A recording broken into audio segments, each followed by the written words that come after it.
Today, I will be sharing with you some of the findings that I got from my research titled Framing Terrorism Survivors, which explores the visual representation of Boko Haram survivor in both the national and international news media.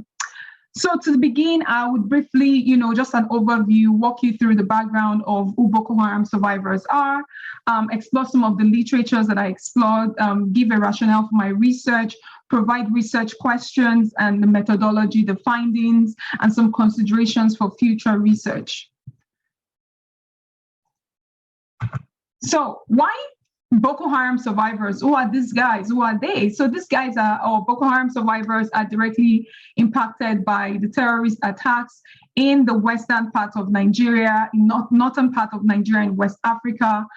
These survivors have suffered severe harms inflicted on them by the terrorist group. They include anyone who has been held captive, or they also include people who have, if they have loved ones who have gone through the horrendous experience by the terrorist group. They also include those that are fleeing from persecution or seeking shelter, for themselves. The next slide. So in this particular slide, I'll be exploring the conceptual framework, the research gaps, and the research questions. So representation of Boko Haram survivors is still under-researched.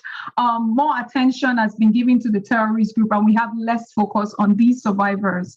So the survivors are portrayed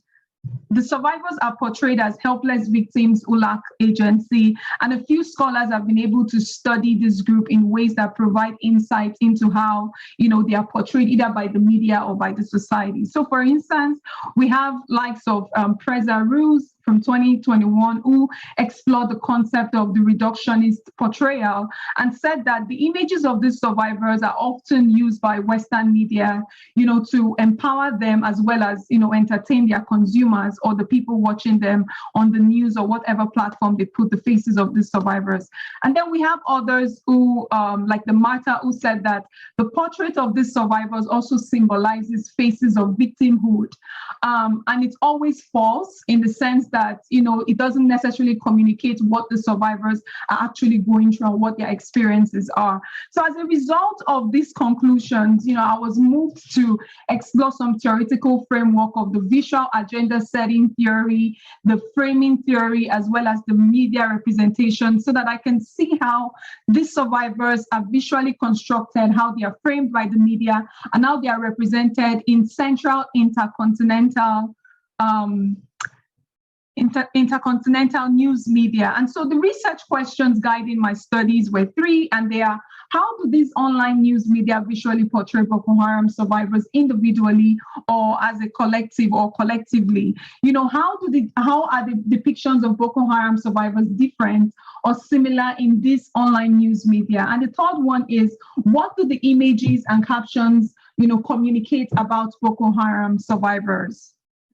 So 3 online news media channels were explored, and I actually looked at, like I said, intercontinental news media. I looked at one here in the United States from the New York Times, which represented an American news media. I looked at one here in the United Kingdom, which is the Guardian newspaper, to explore how the British online news media actually representing these folks. And then I also looked at one in Nigeria, which is the originality or where this Boko Haram survivor initially hailed from, and I explored the Punch newspaper.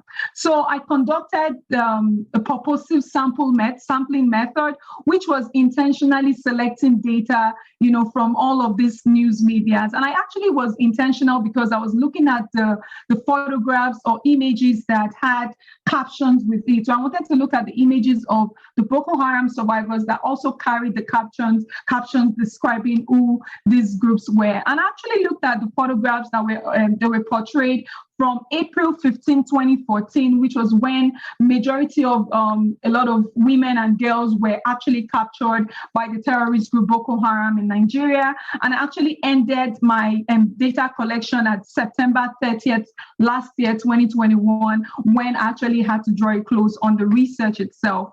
So the photographs were and the words that were used to get these images and data was Boko Haram survivors. So I'll go to the platform and just put Boko Haram survivors survivors. And in total, I was able to generate 187 photographs.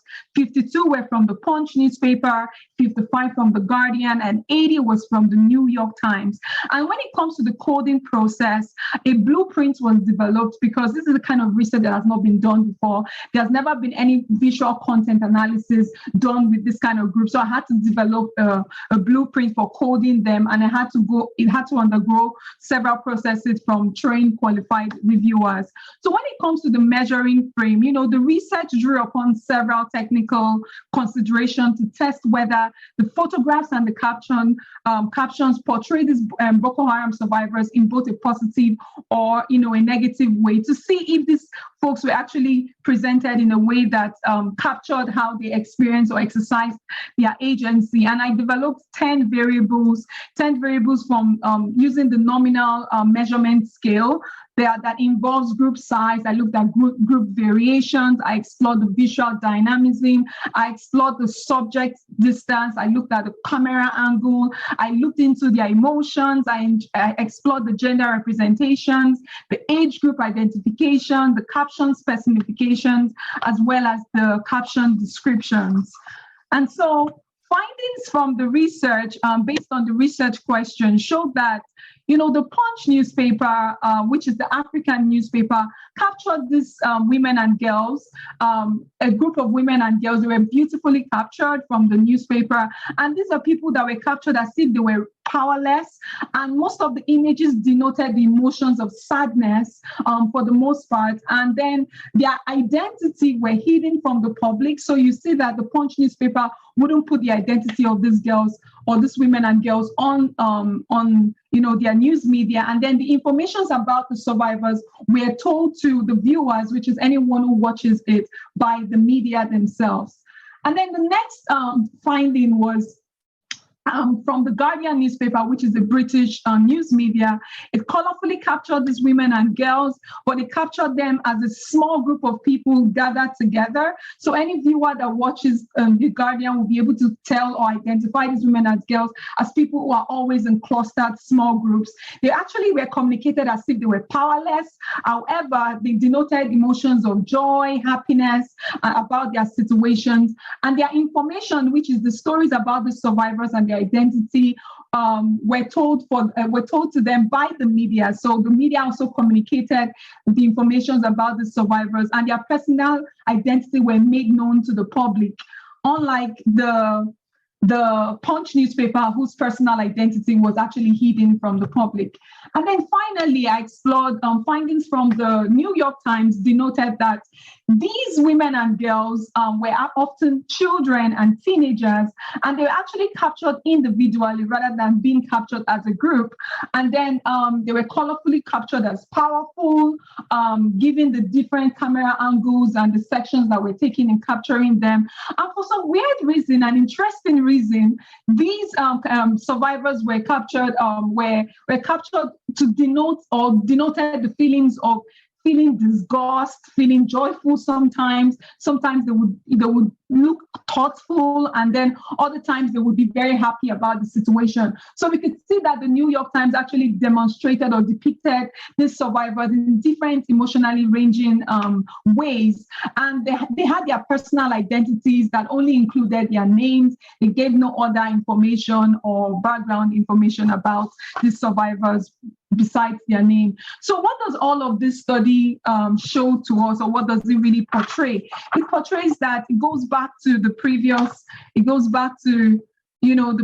literature explored that, sometimes they're actually communicated as a face of victimhood. Other times they're actually communicated as being empowered by Western medias. And some other times it's just very difficult to denote what these survivors actually are communicating to the rest of the public.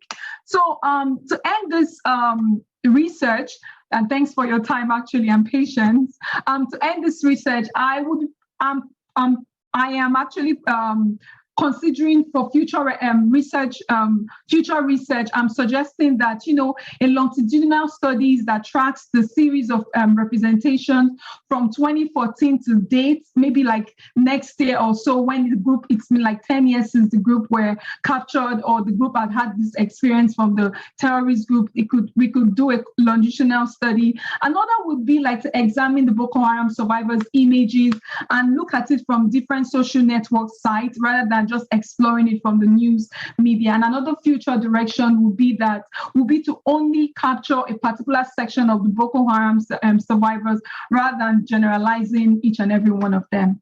Thank you so much. All right. Thank you so much. Yes, thank you. That was the run through. Up with time, and I'm sorry for the technological issues at the beginning.